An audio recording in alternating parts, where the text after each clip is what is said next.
할렐루야. 오늘 부활주일입니다.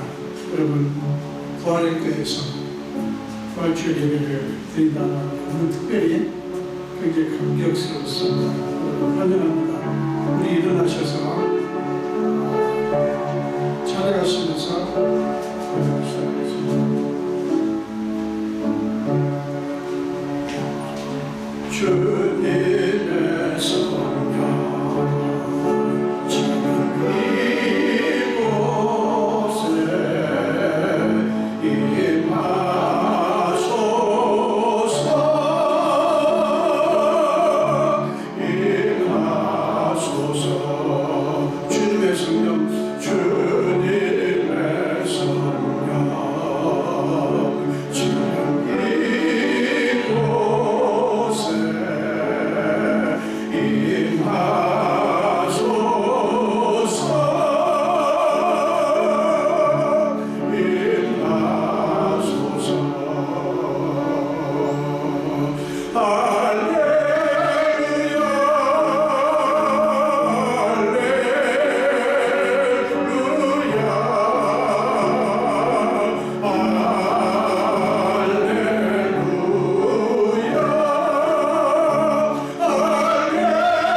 서신처럼 진솔하게 고백의 기도를 드리겠습니다. 다 같이 기도합니다.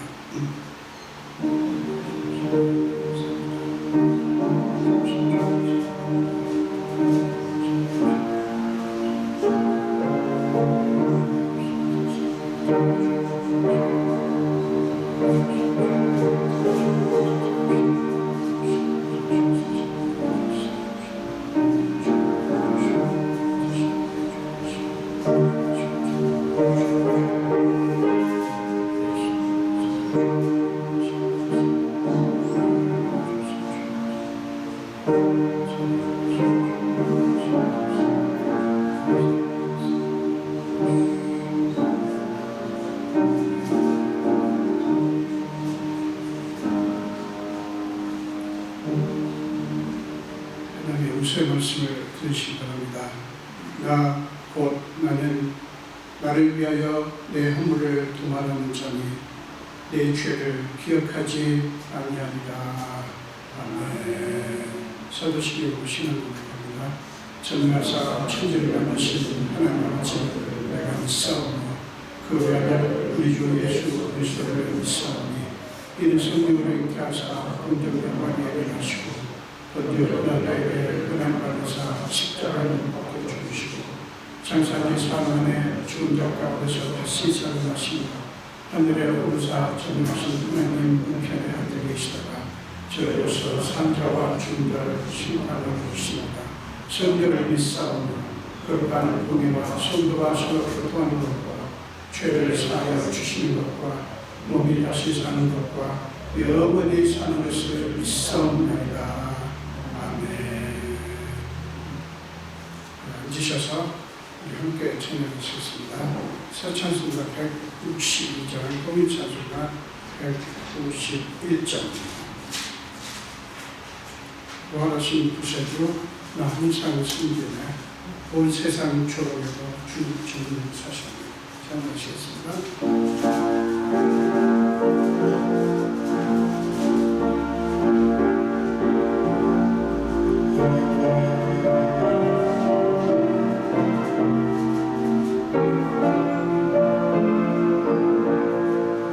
부활하신 구세주 나 항상 섬기네 온 세상 조롱에도 주 정령 사셨네 그네로운 손길 부드러운 음성 주 예수 나와 함께 늘 계시네 예수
나는 부활이요 생명이니 나를 믿는 자는 죽어도 살겠고 무릇 살아서 믿는 자는 영원히 죽지 아니하리라. 우리의 소망이 되시는 하나님, 십자가의 죽으심으로 우리의 모든 죄를 담당하시고 죽음에서 부활하심으로 영생과 소망을 주신 주님을 찬양합니다. 이 시간 부활하신 주님을 찬양하며 예배로 나아가오니 부활의 복된 소식이 예배하는 모든 심령들 가운데 감격과 기쁨으로 들려질 수 있도록 저희들의 마음과 귀를 열어 주옵소서. 어느 때는 주님의 부활을 의심했었던 죄를 용서하시고 저희 모두가 부활의 주님을 증거하는 자녀가 되기를 간구하오니 믿음이 없음으로 인해 일어난 이 모든 잘못들을 용서하시고 부활의 첫 열매이신 주님을 따라 우리도 죽지 아니하고 영원히 살 것임을 믿는 담대한 믿음을 허락하여 주옵소서. 오늘 이 거룩하고 복된 부활주일에 우리 교회 창립 24주년 기념 예배를 함께 드릴 수 있도록 인도하여 주신 은혜에 감사드립니다.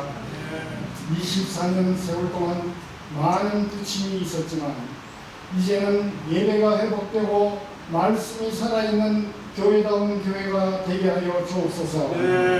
주님의 인도하심에 따라 코로나가 하루속히 정복되어 마음껏 모이고 예배하며 서로 사랑을 나누는 아름다운 교회가 되게 하여 주옵소서.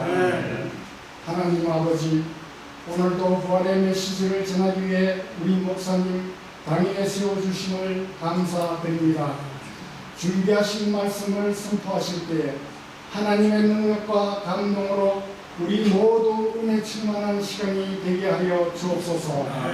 주의 말씀을 사모하는 자들에게 성령의 생수가 넘치게 하옵소서.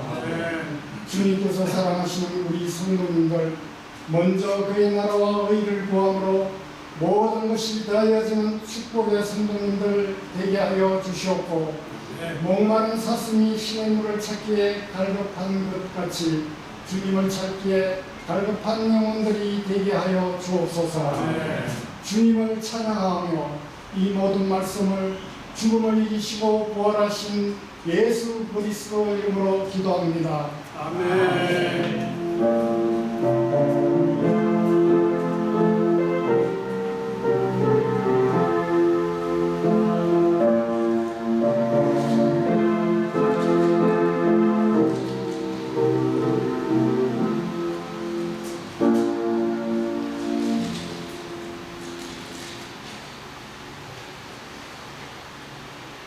오늘 부활주일 함께 나누실 말씀은 마가복음 16장입니다. 마가복음 16장 1절에서 8절까지입니다. 마가복음 16장 1절에서 8절까지 한 목소리로 함께 읽겠습니다. 안식일이 지나매 막달라 마리아와 야고보의 어머니 마리아와 또 살로메가 가서 예수께를 바르기 위하여 향품을 사다 주었다가 안식 후 첫날 매운 일찍이 해돋을 때에 그 무덤으로 가며 서로 말하되 누가 우리를 위하여 무덤문에서 불을 불려주려 하더니 물을 불려본 줄 벌써 돌이 불려져 있는데 그 돌이 실이 크더라. 무덤에 들어가서 흰 옷을 입은 한 청년이 우편에 앉은 것을 보고 놀라매 청년이 이르되 놀라지 마라. 너희가 십자가에 못 박히신 나사렛 예수를 찾는구나. 그가 살아나셨고 여기 계시지 아니하니라. 그가 그를 두었던 곳이니라. 가서 그의 제자들과 베드로에게 이르기를 예수께서 너희보다 먼저 갈릴리로 가시나니 전에 너희에게 말씀하신 대로 너희가 거기서 배우리라 하라 하는지라. 여자들이 몹시 놀라 떨며 나와 무덤에서 도망하고 무서워하여 아무에게 아무 말도 하지 못하더라. 아멘. 한 번 더 기도하겠습니다. 예수님, 보십시오. 저는 준비하시다시피 죄인입니다. 그러나 하나님께서 말씀을 전하라고 명하셨기에 순종하고 오늘도 말씀을 들고 주님의 존전 앞에 그리고 주님의 사랑하는 자녀들 앞에 섰사오니 주여 저를 불쌍히 여기사 성령의 불로 종의 입술을 지져주시고 정하게 하사 하나님의 말씀이 온전히 선포되는 축복을 허락해 주옵소서. 감사드렸고 예수님 이름으로 기도합니다. 아멘. 예, 오늘 부활주일 이렇게 맡게 돼서 너무 감사합니다. 저는 어저께부터 오늘 아침에도 그랬네요. 집사람하고 야, 우리 교회가 참 이름이 참 좋다. 부활교회. 예. 이 부활만큼 그리스도인들에게 중요한 게 없잖아요. 그래서 오늘 여러분과 함께 부활절 예배를 드리게 돼서 너무 감격스럽습니다. 여러분 오늘 본문은 사복음서 모두에 이렇게 나오는 예수님의 부활 사건을 우리에게 보여줍니다. 참 흥미로운 것은 부활 소식을 가장 먼저 접하고 또 그 소식을 전한 사람들은 여인들이었어요. 오늘 본문에도 보면 막달라 마리아, 야고보 어머니 마리아, 그리고 살로메 이 세 여인이 소개됩니다. 이 여인들은 안식 후 첫날 매우 일찍이 해도 질 즈음에 무덤으로 갑니다. 그들은 이미 이 무덤을 봐두었기 때문에 그곳의 위치와 그리고 무덤에 대한 형편을 잘 알고 있습니다. 여러분 마가복음 15장 46절 47절을 보면 그들이 어떻게 했는가를 알 수가 있습니다. 마가복음 15장 46절 47절 보겠습니다. 요셉이 세마포를 싸서 예수를 데려다가 그것으로 싸서 바위 속에 판 무덤에 넣어두고 돌을 불려 무덤 문에 놓음에 막달라 마리아와 요셉의 어머니 마리아가 예수 둔 곳을 보더라. 이렇게 말씀을 했습니다. 그들이 왜 무덤에 갔죠? 왜 무덤에 갔습니까? 예수님의 부활을 맞이하기 위해서가 아니에요. 그죠? 왜 갔죠? 예수님의 몸에 향품을 바르기 위해서 무덤에 갔습니다. 그들은 예수님의 부활을 믿지는 못했지만 주님을 사랑했기 때문에 그렇게 한 거예요. 그들은 엊그제 돌아가신 예수님의 몸에 향품을 바르는 것으로 그들의 사랑을 표현을 하려는 거예요. 그러니까 결국 그들은 죽으신 예수님을 만나러 가는 거예요. 죽으신 예수님. 왜 그렇죠? 믿지 못했습니다. 근데 누가 시켜서 지금 가는 게 아니에요. 예수님을 향한 사랑이 그들로 하여금 그렇게 하게 만든 것입니다. 여러분, 사랑하면 할 일이 보이고 기꺼이 그 일을 하게 됩니다. 사랑하면 할 일이 보이고 기꺼이 그 일을 하게 돼요. 사람 관계도 그렇고 교회도 그렇습니다. 여러분들 교회를 사랑하면 교회를 위해서 할 일이 보여요. 그리고 기쁘게 그 일을 하게 됩니다. 부부 사이도 그렇고 모든 인간 관계가 다 그렇습니다. 사랑하면 누가 뭐라고 하지 않아도 다 할 일이 보여요. 문제는 사랑입니다. 그죠? 문제는 사랑이에요. 근데 이 사랑이라고 하는 게 왜 나 안 사랑해주냐 해서 사랑이 생깁니까? 이게 문제죠. 근데 저 여러분들 안에 주님을 향한 그리고 서로를 향한 사랑이 넘치시기를 축원합니다. 이게 굉장히 중요합니다. 이분들은, 이 여인들은 부활은 믿지 못했어요. 그렇지만 예수를 향한 사랑은 있습니다. 그게 도망친 제자들과 다른 점이었어요. 여인들은 주님을 사랑했기 때문에 주님을 위해서 할 일을 보았어요.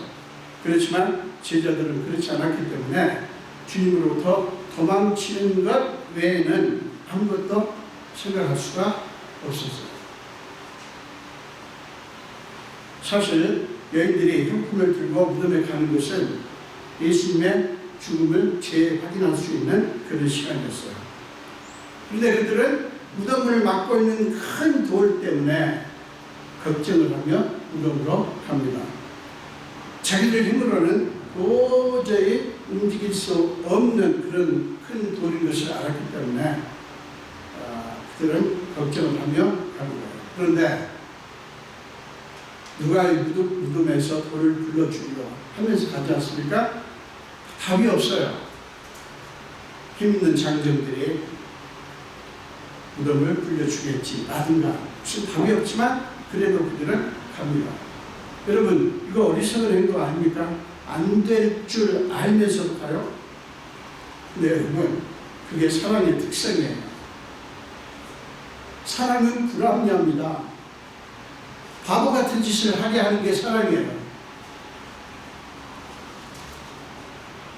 여러분, 저는 우리 부활교회 성도님 여러분들은 너무 이렇게 계산하고 되니 안 되니 따지고 이런 거 안 하고 그냥 사랑하기 때문에 무모하다 싶은 것까지도 할 수 있는 그런 교회가 됐으면 좋겠어요.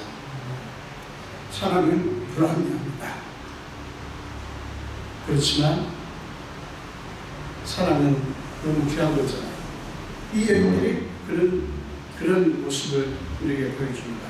근데 이게 웬일입니까? 그 여인들이 눈을 들어서 보니까 벌써 돌이 불려져 있는 거예요. 성경은 그 돌이 힘이 크더라고 그랬지 않습니까? 그래서 그들은 누가 우리를 위하여 무덤문에서 돌을 불러주리요? 라고 걱정을 했던 거 아닙니까? 근데 그 걱정거리가 사라진 거예요. 안도하고 급히 무덤으로 갔던 그들은 의외의 광경을 발견하고 놀랍니다. 무덤에는 흰옷을 입은 한 청년이 우편에 앉아 있었어요. 예수님의 시체가 뉘어있을 그 자리 우편에 흰옷을 입은 청년이 앉아있고 예수님의 시체는 보이지 않았어요. 마가와 누가는 이 흰옷 입은 청년 혹은 사람으로 표현을 했고요. 마태와 요한은 천사라고 이렇게 표현을 했습니다. 어쨌든 그들은 사람의 모양을 한 영적인 존재인 것만은 분명합니다. 여러분, 여인들이 얼마나 놀랐겠어요. 예수님의 이 육체가 보이지 않으니까 얼마나 놀랐겠어요. 그때 그 흰옷 입은 청년이 놀라고 두려움에 빠진 그 여인들에게 이렇게 말합니다. 놀라지 말라. 너희가 십자가에 못 박히신 나사렛 예수를 찾는구나. 너희가 십자가에 못 박히신 나사렛 예수를 찾는구나. 예수님이 다시 살아나시리라고는 전혀 생각하지 못했기 때문에 그들이 죽으신 예수를 찾는 건 너무나 당연한 일이었어요. 주님이 평소에 죽임당하고 사흘 만에 다시 살아나실 것을 여러 번 말씀하셨지만 믿지를 못했기 때문에 죽으신 예수님의 시체만을 찾을 수밖에 없었던 거예요. 오늘날 예수 믿는 분들도 그렇습니다. 부활을 교회는 열심히 다니도 예수의 부활, 우리의 부활을 믿지 않는 분들이 있어요. 그런 분들은 신앙생활이 죽으신 예수를 찾는 신앙생활을 하게 되더라고요. 자, 그들이 찾아야 될 예수님은 죽어서 여전히 무덤에 계신 예수님이 아니었어요. 그래서 흰옷 입은 청년이 뭐라고 합니까? 그가 살아나셨고 여기 계시지 아니하니까 보라 그를 두었던 곳이니라 라고 하면서 예수님의 시체가 뉘었던 자리를 확인시켜 줍니다. 평소에는 죽음을 증명하던 시체가 뉘었던 자리와 거기에 예수님의 시체를 쌓았던 세마포가 오히려 예수님의 부활을 증명해주는 증거 자료가 된 거예요. 여러분, 이것이 무엇을 의미합니까? 죽음에 쌓인, 절망에 쌓인이었던 분들이 이제는 그 전통적인 의미를 상실했다 하는 거예요. 자, 여러분, 예수님의 부활은 인간의 상실을 송두리째 뒤덮어버리는 혁명적인 사건입니다. 그렇기 때문에 예수님의 부활을 기초로 한 기독교 복음은 혁명적일 수밖에 없어요. 기독교 복음이 혁명적이라는 말 여러분 이해가 되십니까? 저는 이 나이 먹어서 발견하는 것 중에 하나가, 목회하면서 발견하는 것 중에 하나가, 예수를 오랫동안 믿었던 분들조차도 복음의 핵심, 본질을 잘 모르는 분들이 있더라고요. 복음은, 그 핵심은 핵문제입니다.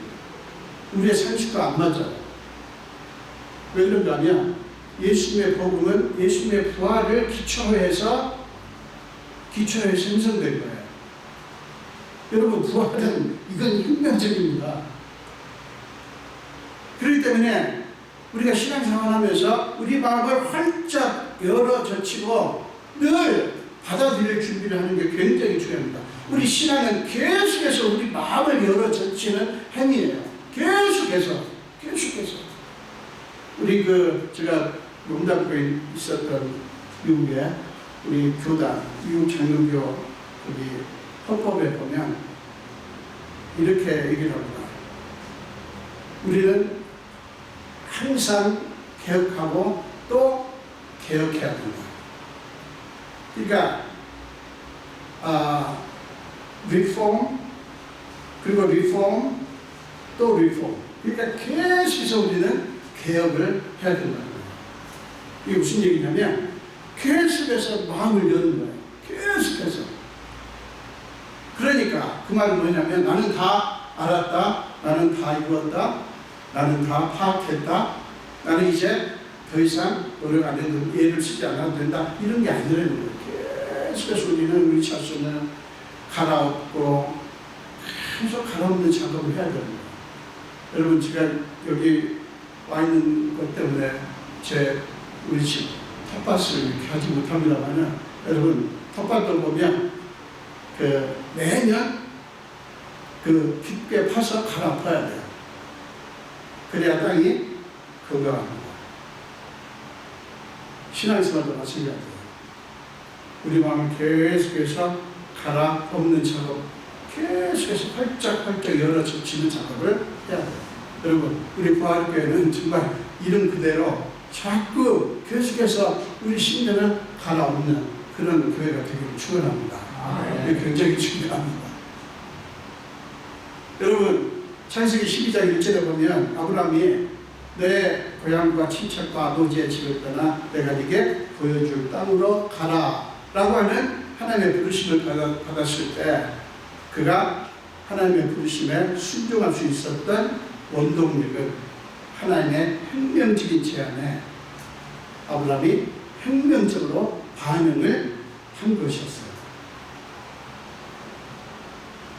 예수님의 부활은 예수를 믿는 우리에게 사고의 혁명을 요구합니다. 사고의 생각의 혁명을 요구해요. 이게 굳어 있으면 안 돼요, 우리 생각이. 계속해서 우리는 우리 생각을 자꾸 스스로 갈아엎어야 됩니다. 영어로 매너리즘. 그러니까 형식주의에 빠지지 않아야 돼요. 여러분, 제가 사람을 잊어버렸는데 서울대 교수 중에 그런 분이 있어요. 신사고 운동을 일으킨 교수님 계셔요. 신사고 운동. 그러니까 기존에 알고 있는 것을 한번 의심해보자. 그리고 생각을 새롭게 가져보자. 그렇게 해서 주장하는 분들이 오늘날도 많이 있습니다. 저는 우리 부활교회 성도 여러분들이 사고에 혁명을 하시는 용기 있는 그리스도인들이 되시기를 축원합니다. 여러분, 오늘날 기독교의 문제 중에 여러 가지가 있겠지만 그 중에 하나가 뭔지 아십니까? 죽은 시체를 찾는 신앙의 모습인데요. 지금 여인들이 그랬듯이 죽어서 누워 계신 그 예수님을, 죽으신 예수님을 찾는 신앙의 모습이라고요. 뭐 그런 말이 어디 있는가 생각하시겠지만, 여러분, 그게 무슨 말인지 아십니까? 기독교의 가르침에, 잘 들으세요. 기독교의 가르침이 윤리주의, 율법주의화 되면서, 그러니까 기독교의 가르침이 자꾸 윤리 도덕화하고, 그 다음에 그것이 자꾸 율법주의화 하면서 기독교의 복음의 역동성과 생명력을 잃어버린다는 거예요.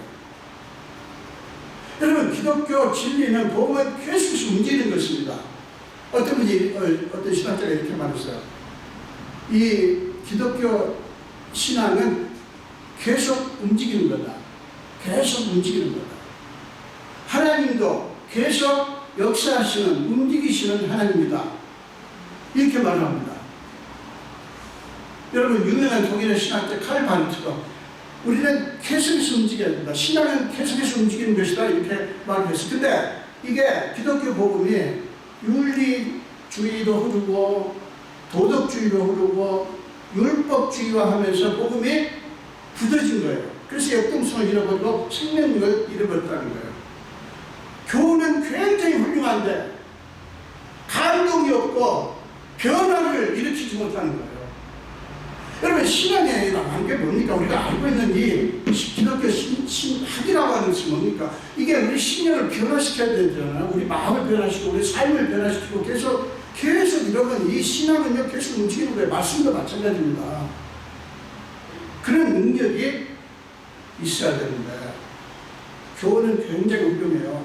예수 믿으면 이렇게 살아야 되고 저렇게 살아야 되고 이거 해야 되고 저거 해야 되고 굉장히 훌륭한데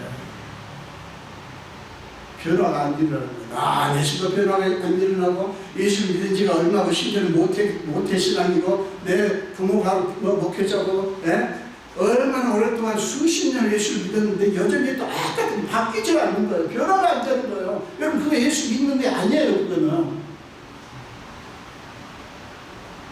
여러분, 저도 지금 17살, 본격적으로 나가면서 18살부터 해서 지금 몇 년입니까? 54년을 믿는데 그게 잘한 거입니까? 아니에요.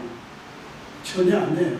저는 지금 72세가 넘었지만 계속 저 자신을 살피면서 내가 지금 개혁되고 있는가, 내 안에서.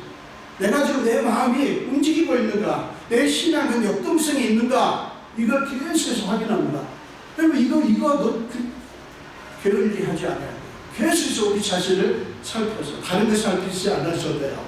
내가 지금 내 마음이, 내 신앙이 움직이고 있는가. 여러분, 왜 죽은 신체를 찾는 신앙의 모습이냐면, 이게 이 기독교의 가르침이 아까 말씀드린 대로 윤리 도덕화하고 율법주의화 하면서 설상가상 또 문제가 뭐냐면 그것이 기복신앙과 어우러져 가지고요. 기복신앙이 뭐예요? 복을 추구하는, 축복을 추구하는, 물질적인 축복이든지 하여간 축복을 추구하는 신앙이에요. 그 신앙과 어우러지면서 기독교의 가르침은 복을 받기 위한 도구로 전락하고 말았어요. 복을 받기 위한 도구. 이렇게 하면 복을 받고 저렇게 하면 복을 받고, 그러니까 복을 받기 위해서 이렇게 하고 저렇게 하고 일쓰는 거예요. 여러분도 복을 원하시지만 저도 복 받는 걸 좋아합니다. 근데요, 그렇게 되면 안 돼요. 우리 기독교 가르침이 축복을 받아내기 위한 도구가 되면 안 돼요. 여러분 생각을 해보세요. 되겠는가? 안 돼요. 여러분, 기복신앙, 그러니까 기독교 가르침이 윤리 도덕화하고 율법주의하면서 그것이 기복신앙과 이렇게 맞물려가지고 축복을 받기 위한 도구로 전락하다 보니 기독교의 가르침은 현세적인 축복 논리와 합해져가지고 이 땅에서 높은 자리에 오르고 부자가 되고 명예를 얻는 것을 예수를 잘 믿는 증거로 삼게 되는 너무나 비기독교적인 모습으로 변질이 된 거예요. 결국에 많은 그리스도인들이 세상에서 잘 먹고 잘 사는 것을 신앙의 목표로 삼게 되는 어처구니 없는 영적 무지 상태에 빠진 거예요. 여러분, 그건 예수 잘 믿는 게 아니에요. 여러분 기억하십시오. 오해하지 마시고 들으십시오. 그런 것들은요, 무당들도 귀신의 힘을 빌려서 얼마든지 여러분에게 줄 수 있습니다. 여러분, 무당을 너무 무시하지 마세요. 굉장히 많이 합니다. 잘합니다.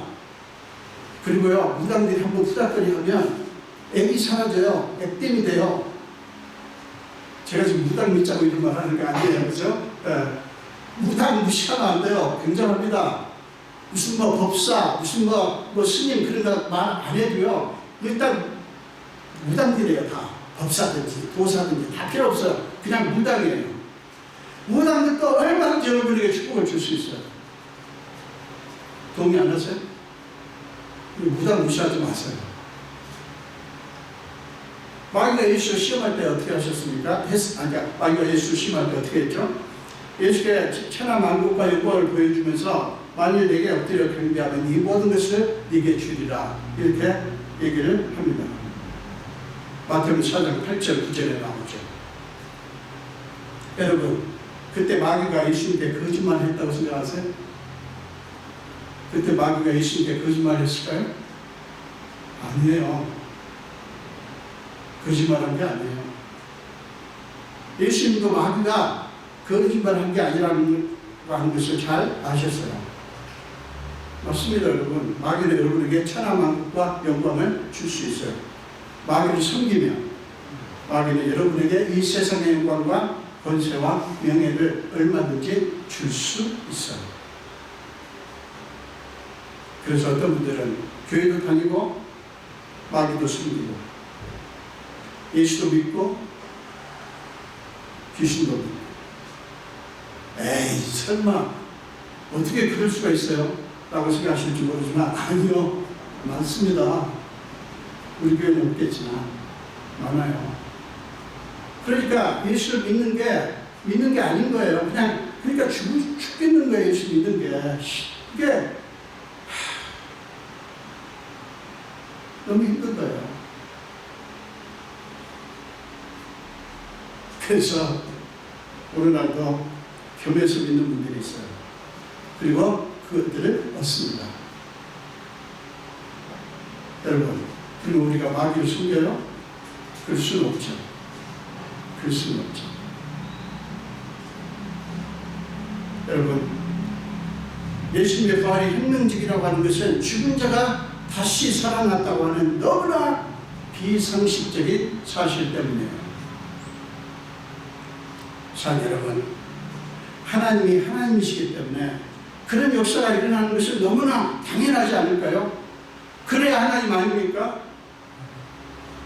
그러므로 예수의 부활은 우리의 상식의 벽을, 우리에게 너의 상식의 벽을 깨라고 요구합니다. 그래야 하나님 세계로 들어갈 수 있기 때문이에요. 신앙이란 여러분, 날마다 인간 상식의 벽을 깨고 우리의 세계에서 하나님의 세계로 들어가는 것입니다. 여러분, 상식의 벽을 깨지 않으면 우리는 죽은 자의 부활을 믿을 수가 없고, 부활을 믿지 못하면 우리의 신앙은, 우리의 믿음은 헛것이에요. 고린도전서 15장 14절에 바울이 이렇게 말합니다. 그리스도께서 만일 다시 살아나지 못하셨으면 우리가 접하는 것도 헛것이요 또 너희 믿음도 헛것이며. 보세요. 예수님이 부활하지 못하셨으면 전하는 것도 헛것이고 우리가 믿는 것도 헛것이라고 합니다. 얼마나 이 부활이 중요한가 하는 것을 얘기를 하는 거죠. 여러분, 부활을 믿는 믿음은 우리로 하여금 이 세상의 삶에 묶이지 않게 해줍니다. 왜냐하면 우리가 그리스도인이라면 어차피 이 세상을 우리의 영원한 집으로 삼지 않기 때문에. 우리 그리스도인들은 이 세상이 우리의 집이 아니에요. 우리 집은 따로 있어요. 그렇죠? 죄 많은 이 세상을 내 집 아니요. 죄 많은 이 세상은 내 집 아니에요. 그렇다고 해서 우리가 염세적으로 살면서 이 세상 삶을 부정하면서 그렇게 살자는 게 아니에요. 그리스도인들은 이 세상 삶도 성실하게 아끼면서 기뻐하면서 감사하면서 살아야 됩니다. 그러나 알 것은 이 세상은 우리 집 아니에요. 그걸 늘 생각하는 것입니다. 여러분, 참 그리스도인과 가짜 그리스도인이 누구인지, 이 세상을 어떻게 보는가에 따라서 갈립니다. 이 세상이 영원한 우리 집인 것처럼 사는 사람과 아니다, 잠시 머무는 장막 생활이다 라고 믿는 게 너무 달라요. 이 세상 잠시 있다가 언젠가 떠나야 하리. 이 세상 잠시 있다가 언젠가 떠날 것입니다.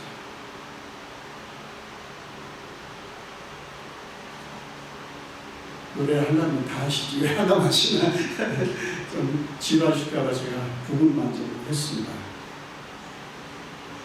제가 얼마 전에 어떤 분하고 얘기하는 참 귀한 시간을 가졌습니다. 그분은 하나님의 역사하신 여러 가지 놀라운 이야기들을 간증을 하셨습니다. 모두가 기가 막힌 이야기고 모두가 하나님이 정말 살아계시구나 라고 하는 것을 느끼게 하는 그런 말씀이었어요. 근데 그분이 하신 말씀 중에 제 가슴을 때리고 눈물을 흘리게 만든 말씀이 있었어요. 어느 날 천국이 너무나 확실하게 믿어지면서 지금 죽어도 좋다. 지금 죽어도 두렵지 않다는 생각이 들 뿐만 아니라 그러면서 감사가 넘치고 마음에 평안이 넘치고 하나님 나라에 대한 소망이 그냥 넘치게 되더라고요. 그러면서 이 세상에서의 삶의 의미가 확 바뀌더라고요. 그때 저는 너무 큰 감동을 받았어요. 지금도 그 말씀을 들었을 때 그 감동이 지금도 전달됩니다. 제가 그 감동의 전주를 여러분에게 다 전할 수 없어서 참 아쉽네요. 너무나 그걸 강조해서 말씀하시면서 천국이 너무나 확실하게 믿어지대요. 그냥 천국 막연한 그게 아니라 너무 실제적으로 믿어지고 그러면서 죽음에 두렵지 않게 되고 그러면서 막 평안이 넘치고 그러면서 막 소망이 넘치게 된다고 하는 이 얘기를 들을 때 그 감동 얼마나 제가 지금도 가슴이 떨려요. 제가 그때 이렇게 대답했습니다. 집사님 그게 최고의 축복입니다.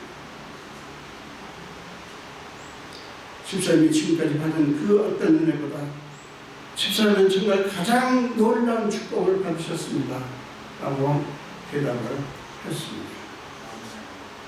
여러분 그것은 바울이 빌립보서 3장 20절에서 그러나 우리의 시민권은 하늘에 있는지 우리의 시민권은 하늘에 있는지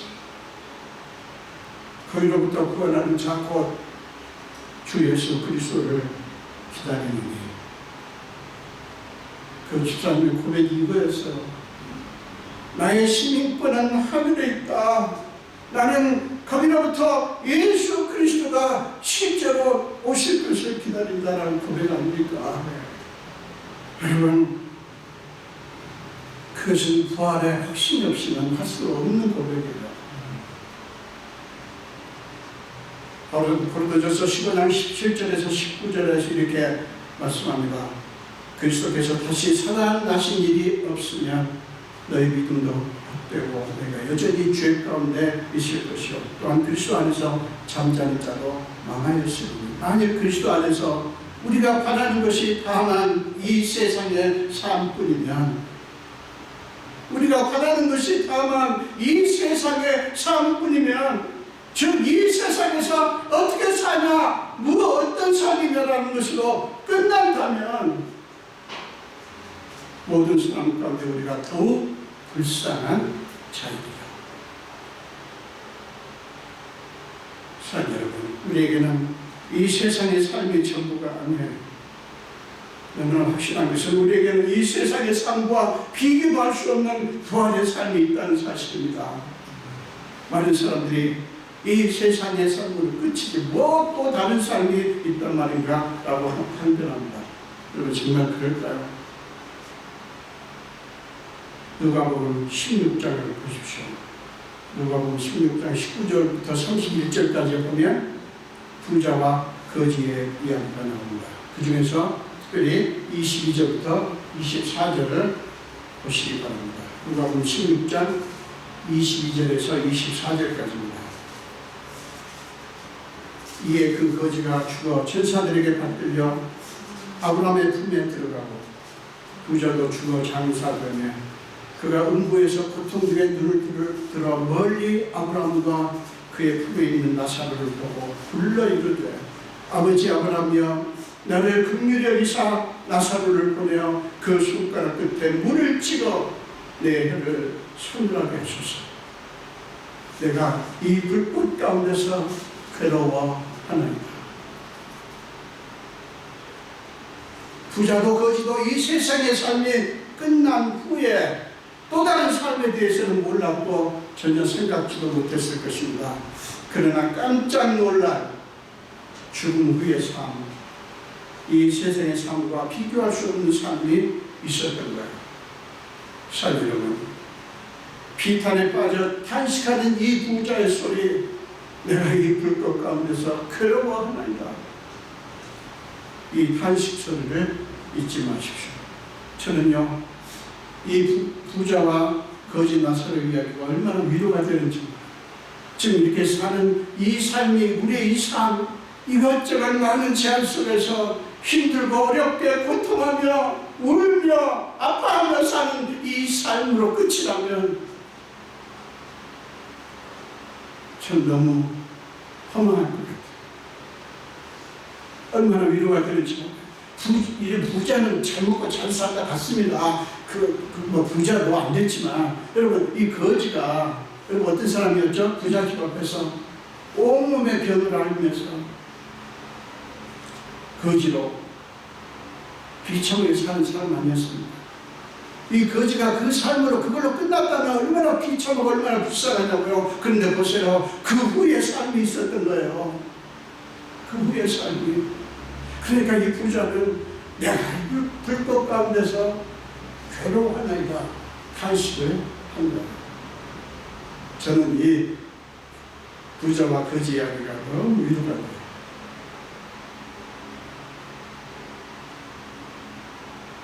이 삶이 아닌, 지금 이 땅의 삶이 아닌 하나님의 품 안에서, 예수 그리스도의 품 안에서 있을 우리의 삶이 있습니다. 여러분, 이것보다 위로가 되는 게 어디 있겠어요? 여러분, 그 탄식 소리는 베드로의 영혼을 깨웠던 닭 울음소리처럼 우리의 영혼을 깨우는 또 하나의 닭 우는 소리라고 믿습니다. 여러분, 기억하십시오. 기독교는 죽은 시체를 찾아 기념하는 종교가 아니라 다시 살아나신 예수 그리스도의 생명의 종교입니다. 기념하는 종교가 아니라 하나님의 생명을 공급받는 종교라는 말이에요. 여러분은 어떤 예수 믿습니까? 예수를 믿으시면서 무엇을 기대하십니까? 우리는 물론 우리의 죄를 짊어지시고 십자가에서 죽으사 우리 죄를 대속하신 주님을 믿습니다. 아주 좋은 믿음이죠. 우리는 물론 우리의 삶을 잘 아시고 우리의 삶의 현장에서 우리를 돌보시며 우리의 필요를 채워주시는 주님을 믿습니다. 그것도 좋은 믿음입니다. 우리는 물론 우리의 짐을 대신 져주시고 우리의 질병과 상처를 치유하시고 회복해 주시는 주님을 믿습니다. 이 역시 아주 좋은 믿음입니다. 그러나 여러분, 그보다 훨씬 더 중요한 믿음은 뭡니까? 예수께서 죽은 자들 가운데서 다시 살아나신 것처럼 우리도 다시 살아나실 것을 믿는 부활신앙입니다. 이것보다 중요한 게 없어요. 여러분, 고린도전서 15장 20절과 22절을 보겠습니다. 그러나 이제 그리스도께서 죽은 자 가운데서 다시 살아나서 잠자는 자들의 첫 열매가 되셨도다. 22절, 아담 안에서 모든 사람이 죽은 것 같이 그리스도 안에서 모든 사람이 삶을 얻으리라. 사랑 여러분, 다른 주님이 아니라 죽음을 이기시고 다시 살아나신 주님을 믿으십시오. 오직 그 믿음이 세상에 이길 수 있는 힘을 줍니다. 그 믿음으로 날마다 이 부활신앙을 매일 매순간 실제로 살아내십시오.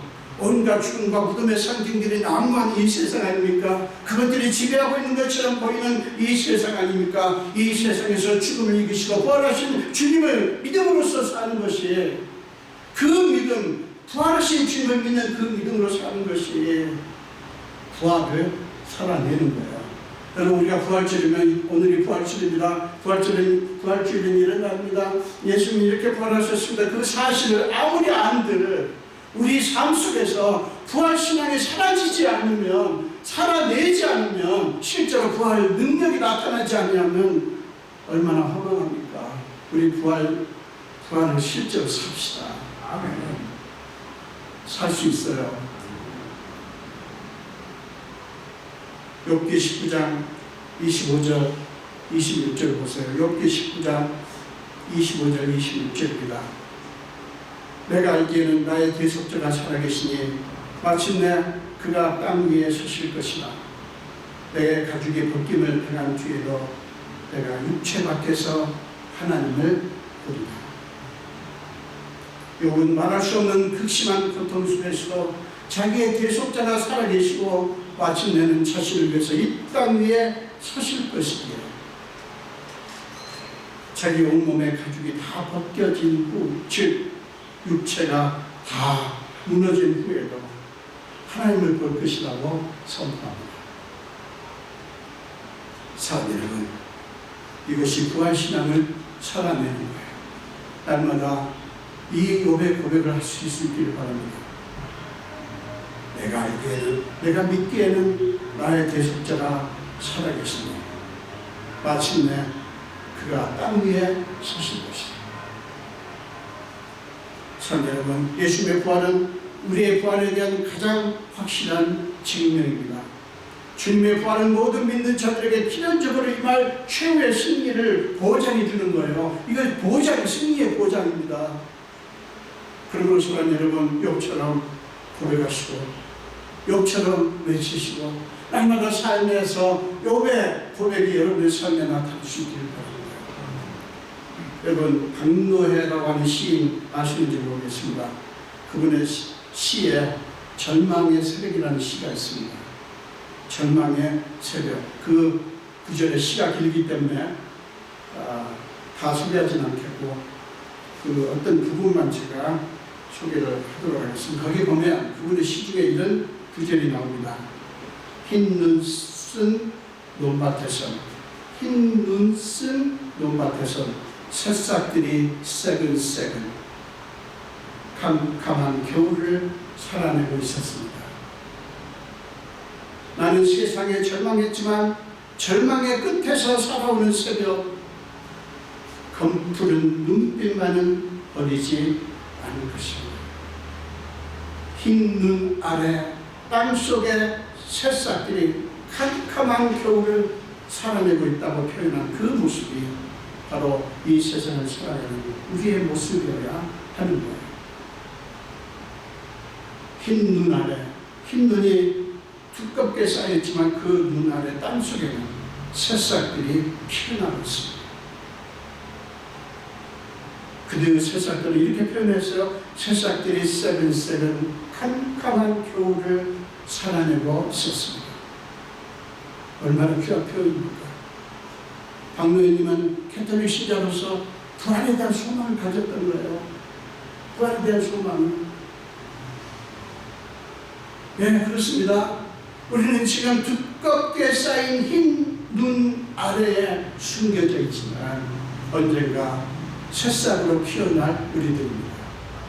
언젠가 새싹으로 피어날 우리들. 성도 여러분, 우리가 반드시 부활할 사람으로, 죽어서 사라질 사람이 아니라 다시 살 사람으로 산다고 하는 것은 절망의 새벽에 희망의 새벽을 바라보는 것입니다. 이 세상은 우리를 향해서 끊임없이 하나님이 너에게 해준 게 뭐가 있냐, 예수를 믿었더니 그래서 결과가 뭐냐, 더 힘들게 살지 않냐, 예수 믿지 않을 때는 그래도 잘 먹고 잘 사는데 너희가 예수 믿고 직분도 없고 교회를 섬긴 이후에 도대체가 열매가 뭐냐, 생긴 게 뭐냐, 더 힘들게 살지 않냐. 그리고 결국에는 죽게 할 거 아니냐, 이 세상에 영원토록 사는 게 아니라 죽게 할 거 아니냐, 하나님을 믿었더니 그래서 그게 뭐냐 라고 외치지만 절망의 끝에서 살아오는 새벽, 그게 무슨 얘기냐면 하나님이 만드시는 새벽이 우리에게 있다는 말이에요. 절망의 끝에서 살아와요. 왜냐하면 예수님께서 부활하셨기 때문에. 그렇습니다. 하나님이 만드시는 우리의 새벽이 있습니다. 이걸 믿으십시오. 예수님이 부활하신 그 새벽이 바로 그 순간이었어요. 죽으신 예수님의 시체를 찾을 수밖에 없는 절망의 새벽이었지만 그 새벽이 오히려 희망의 새벽으로 바뀌었지 않습니까? 여러분, 하나님이 그 일을 하셨잖아요. 하나님이 그 역사를 이루셨잖아요. 하나님은 지금도 희망의 새벽으로 바꾸는 작업, 하나님은 지금도 희망의 새벽으로 바꾸는 작업, 즉 모든 것을 합력하여 선을 이루시는 작업을 계속 하고 계십니다. 아멘. 이게 우리의 소망 아닙니까? 계속 하나님 일하셔야지. 우리 삶이 어떻게 되든 간에 여러분이 예수 안에 있으면, 여러분이 예수를 사랑하는 한 여러분의 삶은 여러분은 못 바꿔요. 여러분은 어떻게 하지 못하지만 예수님은 여러분의 삶을 바꿉니다. 모든 것이 다 합력하여 선을 반드시 이룰 거예요. 이 믿음을 놓치지 마시기를 축원드립니다. 그러므로 사랑하는 여러분, 이 세상이 주는 절망의 새벽에도 하나님이 만드시는 희망의 새벽을 꿈꾸십시오. 사탄은 죽는 것으로 끝이다라고 외치지만 하나님은 거기서 생명이 살아오게 하십니다. 생명이 살아오게 하셔. 그것이 하나님이 만드시는 우리의 미래이고요. 이것을 꿈꾸는 것이 살아있는 믿음이에요. 우리 모두 이런 믿음의 사람들이 다 되시기를 주님의 이름으로 축원합니다. 기도하겠습니다. 예수님 감사합니다. 오늘도 생명 주시고 이렇게 주의 제대로 불러주시고 함께 말씀을 함께 하신 주님, 오늘 주님의 부활하신 다시 살아나신 이 부활주일에 우리 부활의 성도들이 이 메시지를 통해서 위로를 받고 힘을 받습니다. 아버지, 우리가 이 땅의 삶으로 끝이라면 진짜 우리 불쌍한 자일 것입니다. 우리 이 땅에서 보십시오. 여기저기 아프고 여기저기 어려움들이 있고 고통들이 있고 자식 문제, 부모 문제, 부부간의 갈등들, 아픔들, 사업상의 문제, 정말 셀 수 없는 고통들이 끊임없이 우리에게 닥칩니다. 이 삶으로 끝이라면 우리는 사도 바울이 말씀하셨듯이 불쌍한 자일 것입니다. 그러나 우리는 거지가 부잣집 앞에서 비참하게 살았지만 그 삶으로 끝이 아니라 하나님이 만드신 그의 새로운 삶이 있었습니다. 아버지, 우리에게 주님이 그렇게 하시는 것을 믿습니다. 아버지, 주님이 만드시는 놀라운 생명의 새벽이 우리에게 있음을 믿습니다. 우리가 이 땅에 삶을 살지만, 열심히 성실하게 살지만 하늘의 소망을 앞두고 부활의 삶, 실제로 사는 믿음의 사람들이 다 되게 하여 주옵소서. 감사드렸고 예수님 이름으로 기도합니다. 아멘.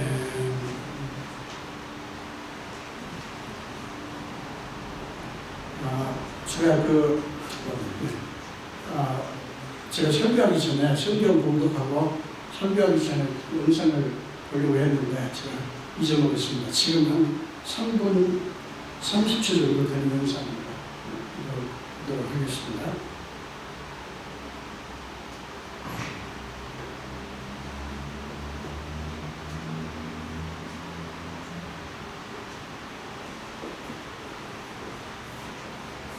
준비가 안 됐나요?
감사합니다.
사람 일어나 예수님을 찬양하시면서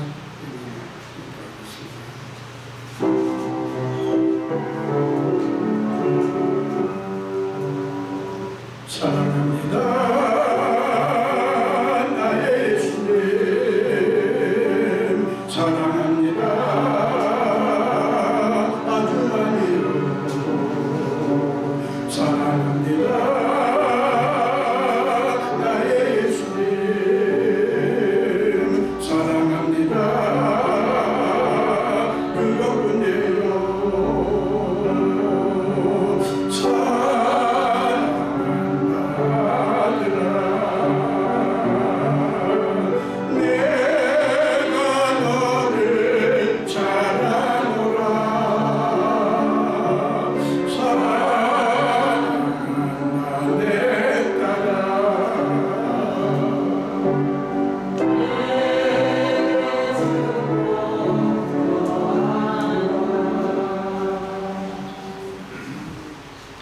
기도하겠습니다. 예수님 감사합니다. 오늘도 주님 사랑하는 자녀들이 이렇게 주님 앞에 이 예물을 드렸습니다. 이 예물을 위해서 지난 한 주간 동안 주님의 사랑하는 자녀들이 살아냈던 삶을 다 아시는 주님, 그들의 눈물과 그들의 한숨과 그들의 기쁨과 그들의 감사가 이 속에 다 있습니다.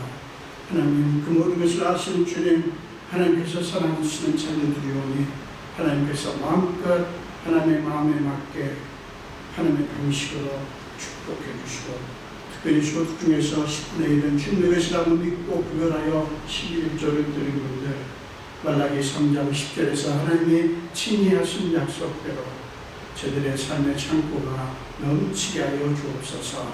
감사드리고 축복하며 예수 이름으로 기도합니다. 아멘.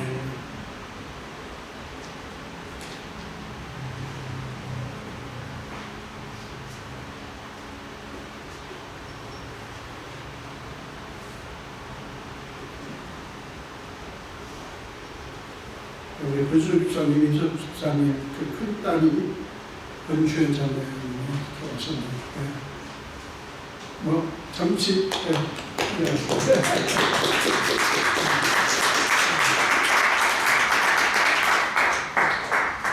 제가 나중에 또 환영하는 노래도 준비를 하도록 하겠습니다.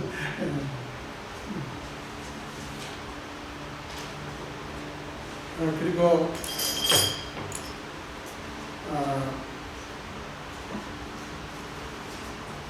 지난 3월 5일에 우리 정자, 숫자, 기자 어르신 세례를 그 댁에서 우리 후덕상 장로님과 정의수 권사님 증인하고 해서 세례식을 겪은 적이 있습니다. 그때 세례 증서가 준비가 안 돼가지고 이제야 준비를 했습니다. 우리 그 정의 부사님 나오셔서 받으시고요. 우리 그 돌아서 서 계시는 우리 성도들이 박수하도록 하겠습니다.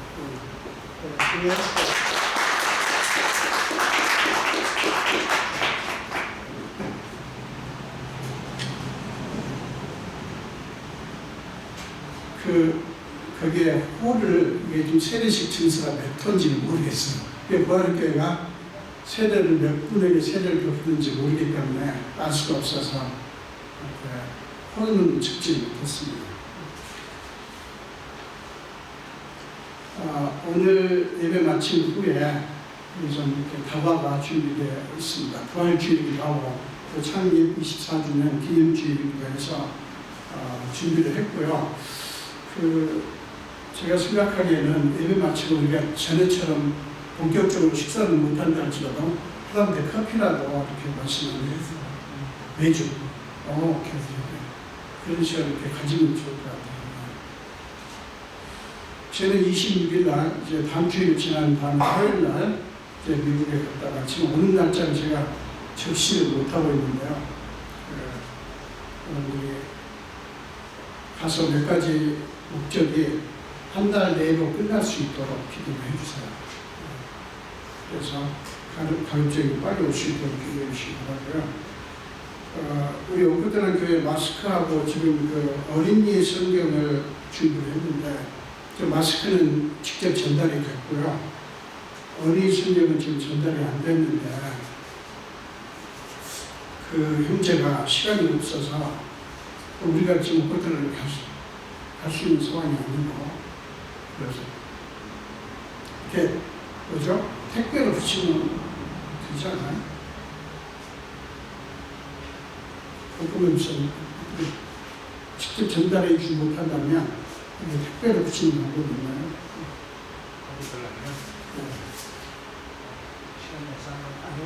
직접 가는 게 낫나요? 이렇게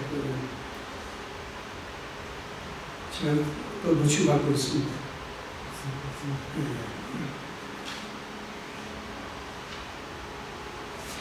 우리 일어나셔서 마지막 찬송, 이 마지막 찬송은 통일 찬송가에는 없습니다. 여러분 화면을 보시면서 찬송하시도록 하겠습니다.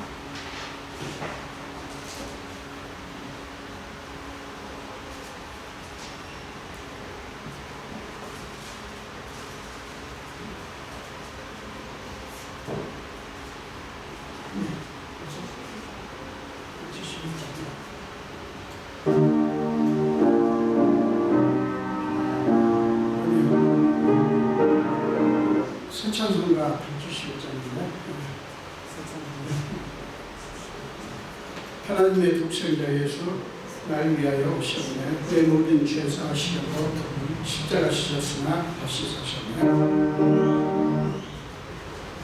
내 모든 삶을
지금은 우리 주 예수 그리스도의 크신 은혜와 하나님 아버지의 지극하신 사랑하심과 우리 삶 속에 기꺼이 들어오셔서 우리 모든 무거운 짐과 약함까지 다 짊어지시고 날마다 우리 위해서 단식함으로 간구하시는 성령님의 강화, 감동, 역사하시니 오늘 예배를 드리며 특별히 말씀을 듣고 이제 흰눈이 두껍게 쌓여있는 그 밑에 감춰져 있는 우리 같지만 부활의 신앙을 살아내기로 결정하는 우리 성도들 머리뼈와 우리 온 교회를 위해 지금부터 영원토록 함께 하시기를 간절히 축원하옵나이다.